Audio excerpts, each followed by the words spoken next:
Aku dah paksa bekas laki kau datang. Ini semua salah kau. Kau mesti dah cakap bukan kan? Sebab tu kita tak dapat budak tu, kan? Mak dah ikut semua yang Hayan cakap.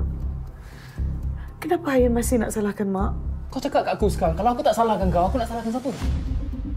Dia ni ada undang-undang, Hayan. Kau sebenarnya takut kan? Kau takut kalau budak tu masuk dalam rumah ni, nanti daddy ceraikan kau, betul? Sudahlah, tak payah lagi buat kerja buang masa tu. Hayan kalau tak suka kerja kat sini, bagi tahu kat Daddy. Daddy hantar Hayan mana yang Hayan nak. Hayan takkan pergi mana-mana selagi Hayan tak dapat Kalsum. Kalsum dah banyak malukan Hayan dan Hayan takkan lepaskan dia. Sudah, tak payah buat kerja bodoh tu lagi, boleh tak? Bodoh bagi kau tau, bukan aku. Hayan, kenapa biadab dengan Daddy ni? Aku takkan pergi mana-mana lah selagi Kalsum tak datang dekat aku, sujud kat kaki aku sebab dia menyesal tolak aku. Korang dua, jangan nak pandai-pandai atur cara hidup aku.